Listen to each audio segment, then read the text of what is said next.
Welcome to Scandalwater, where we cover the stories that have captivated the entertainment world. I'm Candy, a longtime educator and community theater actress. And I'm Ashley, a writer and co-founder of a local theater group. We're two friends who share a love of entertainment. From true crime docuseries to blockbuster movies to classic TV to Broadway shows and everything in between. Each week, I share a compelling story related to pop culture. And I chime in using my trivia junkie brain. We stick to the facts until it's time to settle into our armchairs at the end. Then we're simply two women with a strong cup of tea and even stronger opinions. We're Scandalwater. And if this sounds like your cup of tea, follow the show on your favorite podcast app or the Scandalwaterpodcast YouTube channel. Oh, it's that time of day. Tune in and hear what the ladies say. It's time to bend your ear when the silver screen appears. Stories about the stage and screen and everything in between. So come on and join the fun. The curtain opens in 3, 2, 1. Hello, Ashley. hello. What a beautiful morning it is. Well, it is so pretty outside. We were talking about this as I came in. It is like 70 degrees outside. Gorgeous. Rare for June in Kentucky. Right. So what a lovely day to continue talking about dads. Yep. Because again, our theme for June, dear old dad, we are focusing on dads this entire month, but every week we're talking about fathers in a different context.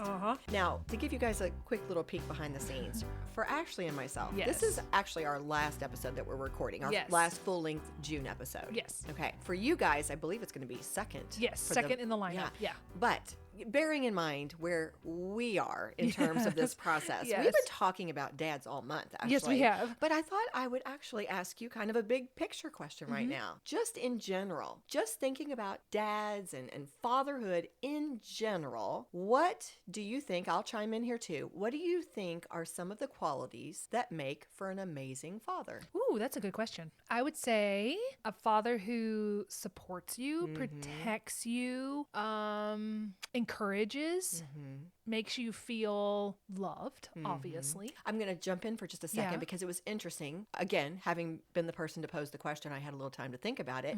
I came to that same conclusion because the very first thing that popped in my head was, well, of course they have to love their child. And then I went, you know what though? I think the vast majority of our dads, of course, love their children. But I think what sometimes sets a dad apart as an amazing father is when that child really feels the love. When that father is able to make that child feel respected, valued, loved. Valued's a good word. That is such an important part of it, I think. And I think a dad that gives their child their time. Exactly. That was my second thing I listed. They're present for their kid. They're with them. They will give their time to them and listen to them. Listening is good. One other one I came up with, I mean, there's so many, obviously, so many qualities we could be discussing, but another one that I wrote down, being a role model. That's a really good one. Somebody who walks the walk, not just talks the talk, tells you what to do, but they actually live it. I think that's really good. Yeah, it's like when I told you I had to write a father figure in the Hepburn Girls, I chose Atticus Finch to model him after. Of course. Because he just seemed like the model kind of father. Absolutely. He talked to his daughter. He didn't talk down to his daughter. He talked to her as an equal, even though she was younger, and he valued her opinion. That was a good dad. Yeah, absolutely. In fact, you just segued nicely into the next little piece of what I was going to dig into. I looked at so many lists preparing for this. You guys, there are a million lists out there of the top movie dads, right? And of course, everybody has different opinions, but then there were some fathers that appeared time over and and time over again, right? One of those lists, by the way, I'm just going to call out one of them. There was a 2023 Yahoo article entitled The Best Movie Dads. So I pulled some from that article, but actually, spoiler alert, I'm not going to name the 3 dads we're actually going to focus on in this particular episode, but you named one of the fathers that kept appearing. Atticus was one of the ones who was on multiple lists. Atticus Finch from To Kill a Mockingbird. Here are a few of the others that showed up repeatedly, and I thought I would mention them so that we could kind of talk about briefly whether these fathers hit the qualities that we just named. We just discussed. Yeah. Okay. Clark Griswold from National Lampoon's Vacation Movies. Daniel Hillard from Mrs. Doubtfire, portrayed by Robin Williams. Okay. That was a 1993 movie. John Quincy Archibald, played by Denzel Washington in the 2002 movie John Q. Harry Stamper, played by Bruce Willis in Armageddon. The Man, played by Viggo Mortensen in the 2009 movie The Road, which I never saw. I didn't either, and I thought it was Vigo. Okay, you're probably right. I don't know. Yeah, no, I'm sure you're right because I don't know that actor very well. So He was in Lord of the Rings. he was. I do Yeah. remember he did a good job in that. Last one I'll name is Brian Mills, played by Liam Neeson in Taken. Oh, goodness. I feel at a disadvantage because I've not seen a lot of the movies that this is about, but I do know of them. I'm a little Clark Griswold as a good dad. I was a little stymied by that one. Yes. He's a dedicated dad. He's a dedicated. He loves his family. Yeah, he does. But he's not the role model, is he? No, Right. I wouldn't think so. And I don't know that do his kids feel heard? Do they feel listened to? I don't think so. Okay. So maybe not a top movie dad for us. Yeah. Okay. What about Robin Williams and Mrs. Doubtfire? He's certainly Dedicated. Dedicated. He's a dedicated dad. I haven't seen that movie in a really long time. I haven't either. So all you remember is when he dresses up. I think everything resolved well. I don't know. Do you think that he... It's been a long time for me too. I think he did love those children and try to put them first. So, and of course, it was an over-the-top Very over-the-top. movie, so it's hard to say. But I think he was a good dad. I did see John Q. Denzel Washington in that movie. I believe the premise was, it's been a long time, but I think the idea was his son was very sick and he didn't have the money to pay for his care. And so he was willing to sacrifice his own well-being and go to prison. Even go to prison because he wanted to save his kid's life. I feel like that's, so far, I think I would put him at probably the top protector, passionate. I don't know if he talked to his kid or not, so that doesn't.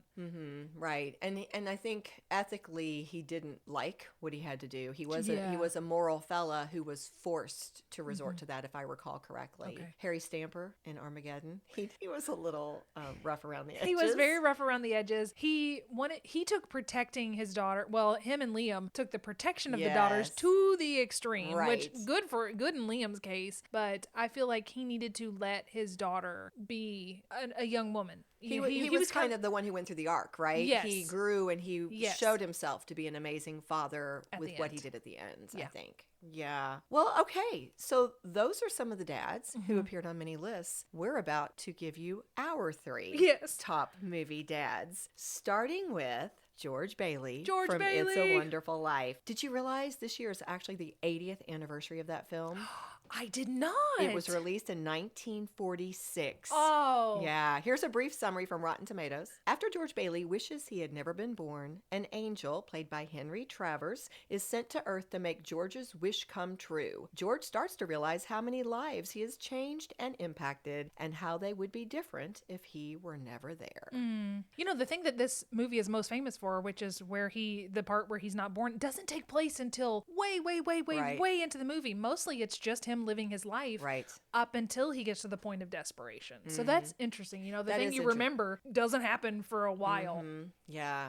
It's funny because I think this is a movie everybody has seen or seen parts of many times in their life. But like you said, your memory of it's kind of fuzzy. Yeah, it's a little fuzzy. Absolutely. And we both have some background with this particular story, Ashley. So why don't you quickly share yours? Well, for me, it's funny because I wrote about this in the book I'm working on for school. Mary Bailey is the one part that's like been out of my reach. Every time I've tried out for it, I have just lost to someone else for this part. So it's kind of comical now. Like, all right, I guess I'm never going to play Mary Bailey because now I'm, older. But I was in it a long time ago. Right. You and I were in it together. Yes. I played Mr. Potter's secretary and Mrs. Martini. And then I also assistant directed when we did the radio show in 2020 for our theater. Right. And I got to play Violet in both of those. Both of those. You were very good. Oh, thank you. So it is meaningful. It is meaningful. Yeah. But, well, first let's give a little more background and then we'll talk about George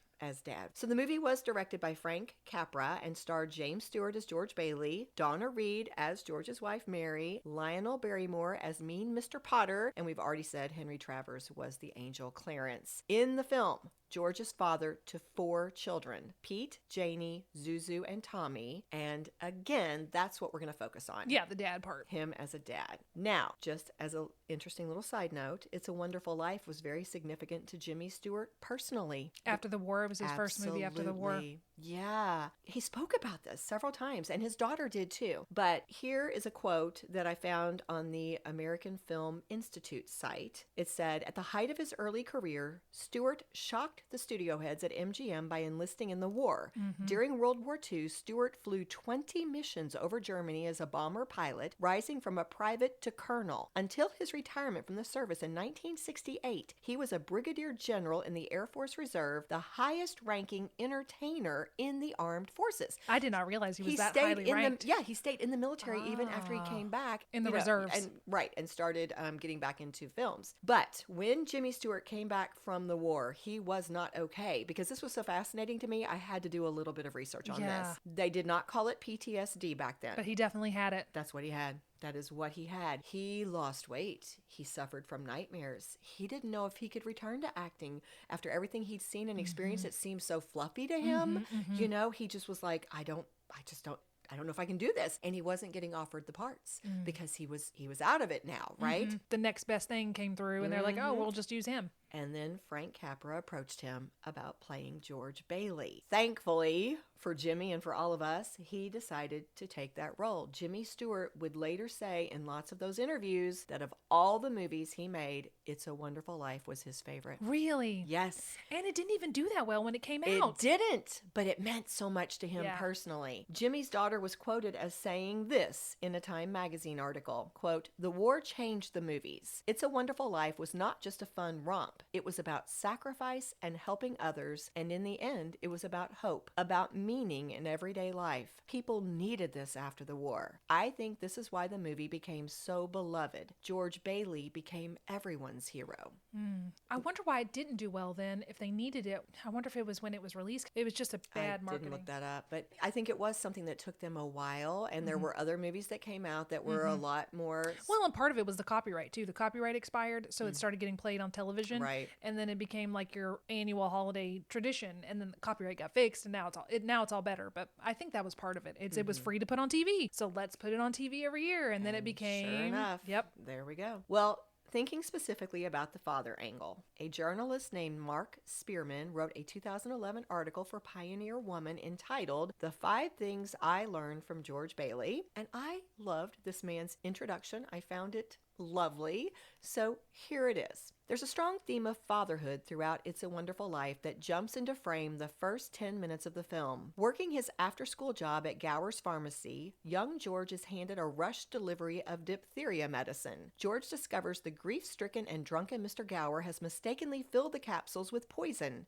Distraught and confused, he sees an advertisement on the wall with the slogan, "Ask Dad, he knows." In a sense, George spends his whole life chasing after the ghost of his father, at first struggling against following the same path, but later trying to divine what the elder Bailey would do in his shoes.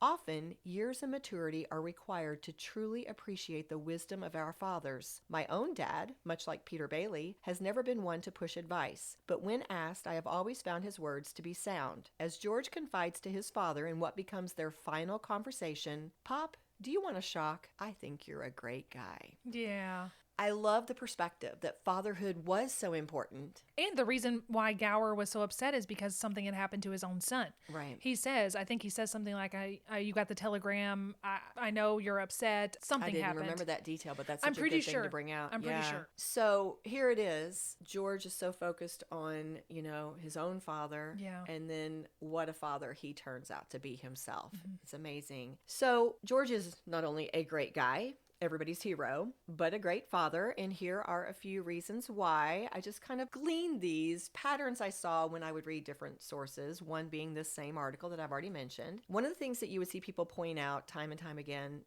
George is such a strong man of character in general. Like, he's not just a great role model for his kids. He's a great guy. Yeah, he's a great role model for everybody. He's kind, wise, gentle. From the beginning, we see this man sacrificing his own wants and needs to make sure, right, to make sure the people he loves have what they need. It is what he does. He lives it. But beyond that, George is gentle and loving to his family, which is why I went back and rewatched this scene. It's why Mary and the kids know Something's wrong. something's wrong when Dad When comes he's so in. irritable Yes, with them. he's abrupt, he's angry, and they're ready to start praying for him because they're like, this is not Dad. Something is terribly wrong. Out. This is not so out of character. right. This is not how he treats his family. And we know he values his family above any other person or thing in his life.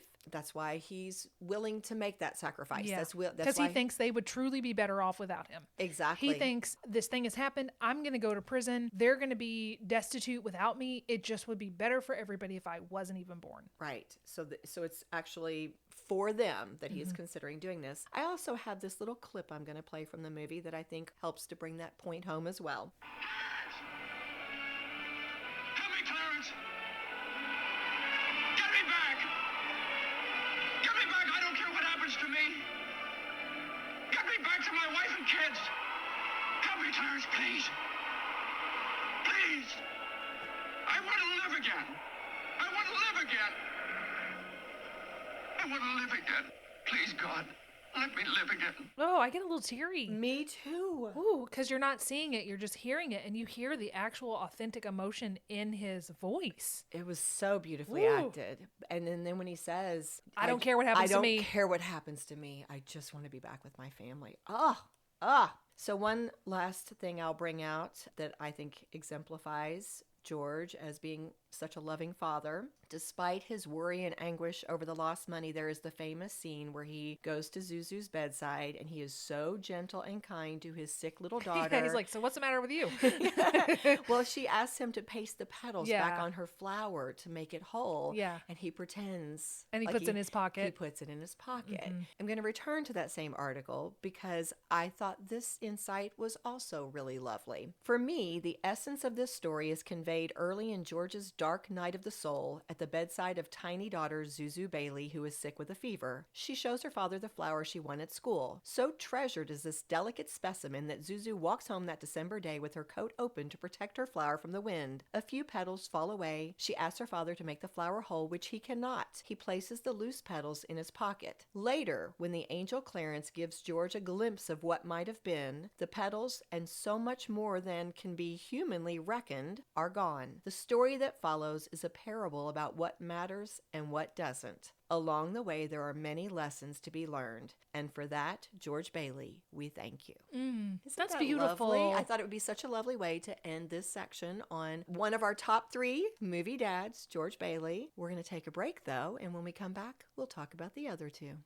We love our sponsors. They help make our podcast possible, but we also know that some of you prefer to enjoy your tea without any interruptions. Well, if that's the case, you'll be excited to learn that you can now listen to Scandal Water free of sponsor ads on Apple Podcasts for only $4.99 a month or $49.99 a year. The best part? By subscribing, you'll also receive access to our exclusive bonus content. To sign up, just go to Apple Podcasts and search for Scandal Water Podcast, and you'll see the link.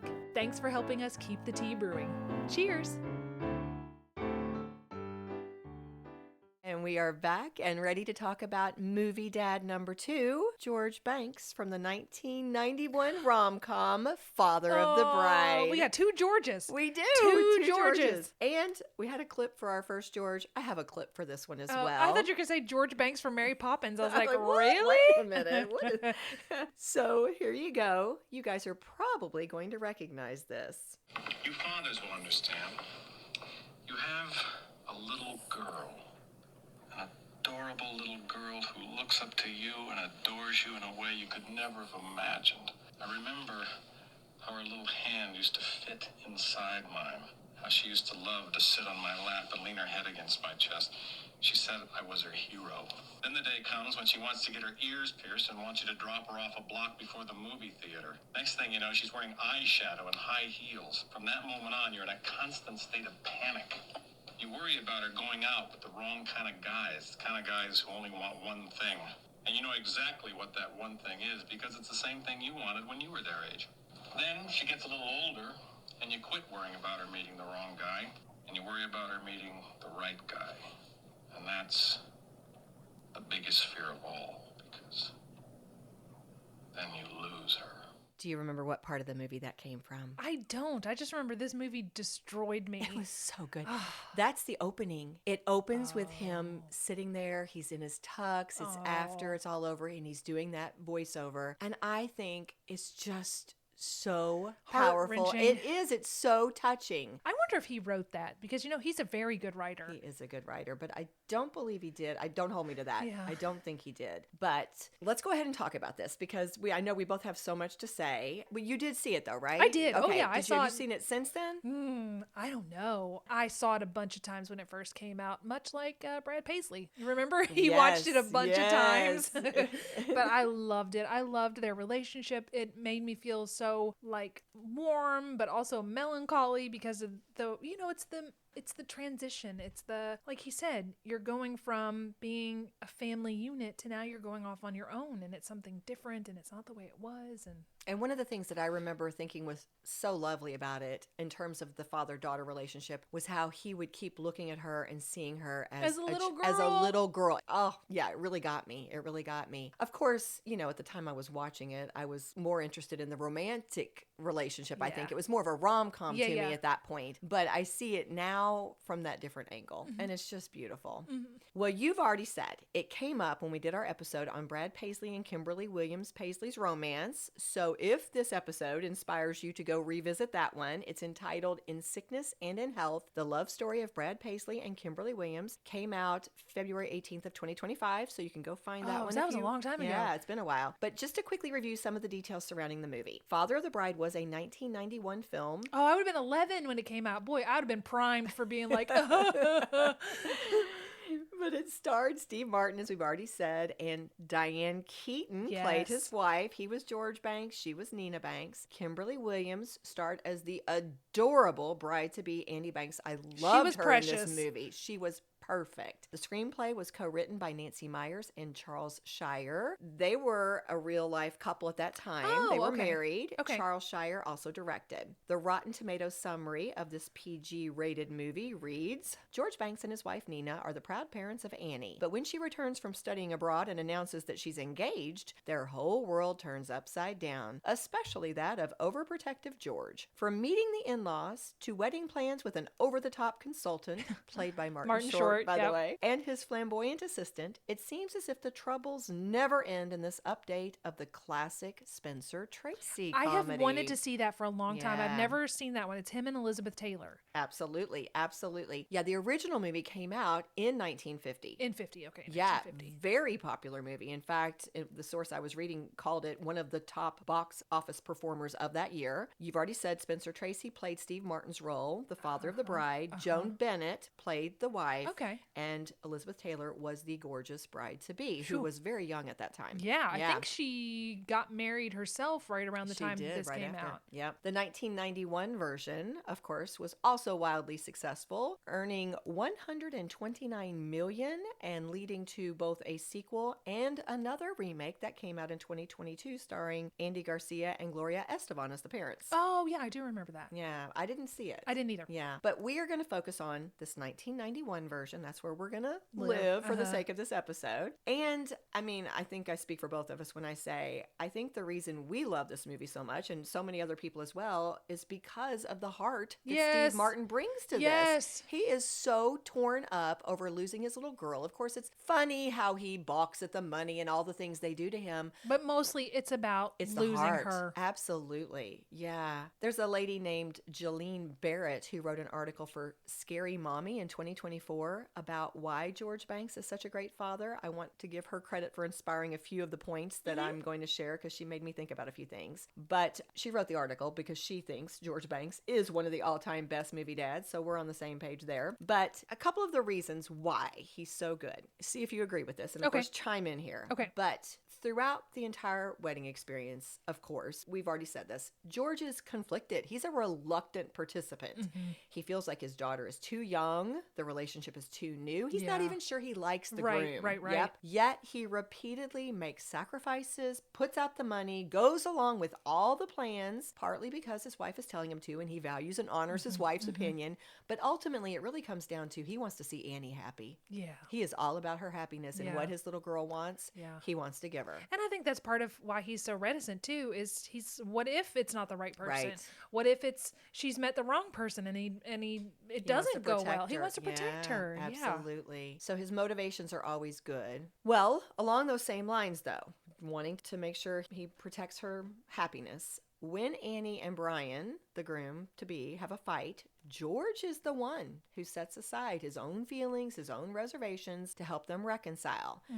Which I think shows that he doesn't just love Annie. I think it shows that he also respects her as a person who knows what she wants.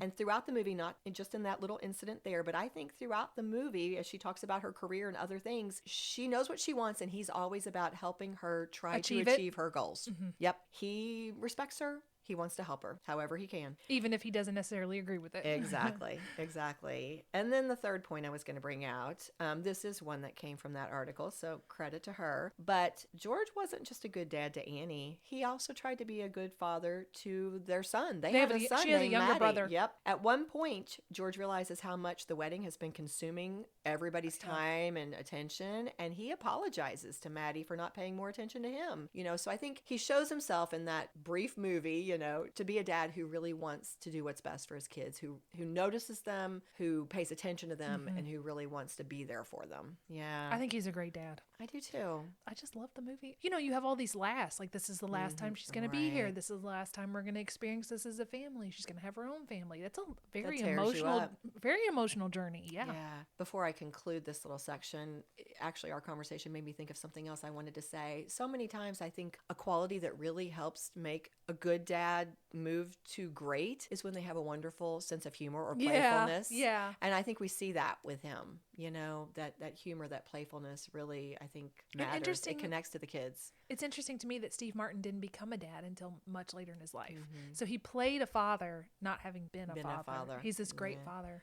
But, we've said this in some of our other episodes, being a father and being a father figure. Yes. That those are two different things, but huge parallels. Very Huge much. parallels. Very yeah. much. Well, I really like the conclusion that Jillian wrote for her article, so I thought I would use that to wrap up this section. It's been over 3 decades since Father of the Bride hit theaters, but this heartfelt family comedy remains a classic. And a major part of the movie's enduring magic comes from one character, George Banks. Played by Steve Martin, George may be neurotic and quirky, but this is a man who would walk through fire for his daughter. Here is a man whose daughter knows she can come to him about anything. From the little things, like spending hours playing basketball with her in their driveway, to the big stuff, like holding her when she cried. He is present. It's why 33 years later, actually now it's been more like 35, but all this time later, George Banks is still the type of dad that daughters hope they're lucky enough to get. Oh, that's beautiful. I thought Perfect. so, too. Perfect. And that brings us to our final dad. All right. For our final movie dad. Is his name George? It is not. But in fact, this was one I surprised you with, actually. Okay. I kind of chose this myself. All right. I was trying to think of something out of the box. I Yeah. was like, let's go for something a little different. So instead of picking just one dad, I actually went with the Mamma Mia dads. Oh. Sam, Harry, and Bill. So what's your background with Mamma Mia, Ashley? I've heard the music. I've seen the movie. It's a fun movie. It's fun. And that's what I think that's really what it's meant to Yeah. be. Just a lot of over-the-top fun. Yes. Right? I have seen the play. Oh yeah, I have too. Yes. I saw it performed professionally, like at a professional theater, and we were absolutely standing up and dancing in the Oh, aisles at that's the awesome. end. It was incredible. We had the best time. Now, was it the same? You were probably at a community theater? No, I think I took my mom to see it at Okay. like the Kentucky Center Yes, because yes. she loves ABBA them. songs. Yep. So were you all dancing? I don't Singing and remember. I dancing? assumed that we were. Yeah. It was such many a years good ago. time. Such a good time. I did see the movie. I didn't see the sequel. Did you? I saw. Oh, I don't think I did either. Right, but of course that's what we're focused on. We're Yeah, focused on the yeah. original movie anyway. But to quickly review, the movie Mamma Mia came out in 2008. It was rated PG-13 and starred Meryl Streep as Mom Donna, Amanda Seyfried as daughter Sophie, Dame Julie Walters and Christine Baranski as Donna's friends, and Pierce Brosnan, Colin Firth, and Stellan Skarsgård as Sophie's 3 potential dads. Talk about some amazing actors. Packed cast. Not necessarily amazing singers. No. Poor Pierce. But that he was kind very of part beautiful. of the fun, It wasn't was. it? The Yes, fact yes. that they all just like dove in. They just had a great time. They did. You could tell they were having Yeah. the best time. And they all have talked about it in interviews. That it was a great time. They Who absolutely wouldn't have a loved good this time? experience. They're in like Greece or somewhere gorgeous, Yes. and you're singing these fun songs. You get to be there in the beautiful weather. There's nothing bad. Absolutely not. Yeah. The IMDb summary reads, set on a colorful Greek island, the plot serves as a background for a wealth of ABBA songs. A young woman about to be married discovers that any one of 3 men could be her father. She invites all 3 to the wedding without telling her mother, Donna Sheridan, who was once the lead singer of Donna and the Dynamos. In the meantime, Donna has invited her backup singers, Rosie Mulligan and Tanya Wilkinson. And of course, hilarity ensues. Hilarity Yes. and chaos That's right. ensue. So just to flesh that premise out just a little bit more, what we have here is this 20-year-old named Sophie who would like to have her father walk her down the aisle at her wedding, but she has no idea who her father is. But after finding Donna's old diary, Sophie realizes that her free-spirited mother actually had some summer romances with 3 different men, each of which could potentially be her father. Summer romance is all over the same summer. Right. Yeah, it wasn't multiple summers. We might call Yes. some of them summer flings. Yes. Yes. So she invites all 3 of them to come to Greece under a pretext. I believe they think they've actually been invited by Donna, who they have not spoken to or In heard years. from in years, right? And they have no idea she has a daughter. While Donna has to navigate unexpectedly being faced with 3 of her former loves at the same time.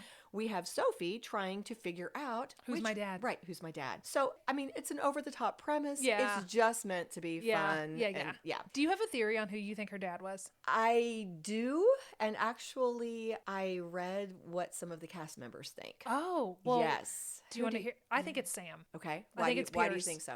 I don't know, just because I think that makes the most sense as far as a full picture story. My second choice would probably be Stellan because the way she looks. But we can't go by how they look. We have to go by the characters. I think it's Pierce. Amanda Seyfried, she thinks it is Stellan Skarsgård. Okay. She thinks it is, what is that, Bill. Bill, She thinks it is okay. Bill. And part of it is because their likes and their personalities align. And part of it is because I'd not seen this movie in so long, but I did watch some clips to review for this. And there is a scene where they talk about his mother is named Sophia. And of course, now we have Sophie and also whoever it was in his family. Someone in his family was the one who left the money that Donna used to start her business. But if Donna doesn't know, then He made the comment when he's talking to Sophie and saying this. He said, "I knew that she left the money to someone in the family."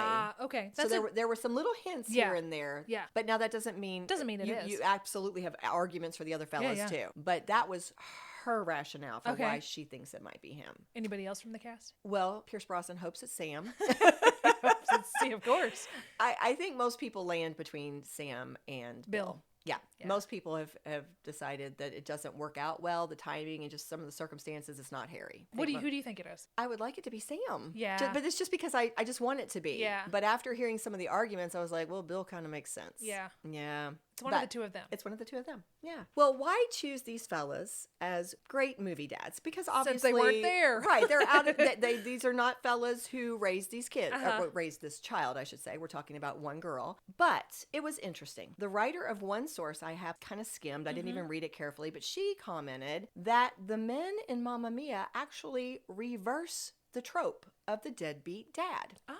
These fellas, when faced with this unexpected knowledge that they have a daughter, might potentially have a daughter, they're not even sure, right? All of them embrace it. Yeah. They are so excited. They are all in. They are ready to do whatever to support this child. Now, part of it is because they had feelings for the mom, and part of it is you get the idea that they really are drawn to Sophie immediately. Yeah. They really like her. And they don't have any other kids. Exactly. So that was something that was unexpected, right? That's a bonus for them, I think. Now, what's interesting is I rewatched that scene from the movie. They're playing the song Voulez-Vous, and that's where it is so fun to rewatch. I really actually want to go back and watch the whole movie now, even though I know it's not the strongest film out there, right? Who cares? It's a But- fun time. But it was so interesting because in that particular song, she's she's revealing to the different dads that I think you could potentially be my father. And somehow it ends up that she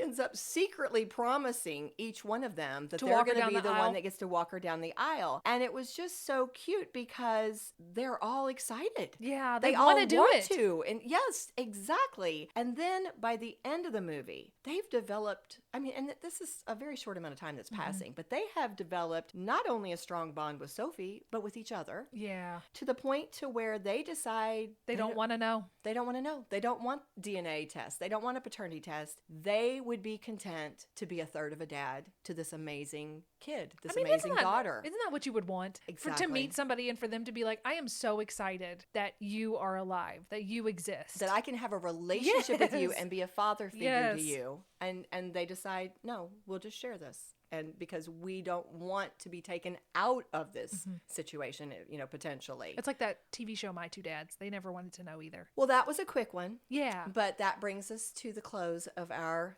third top movie dads.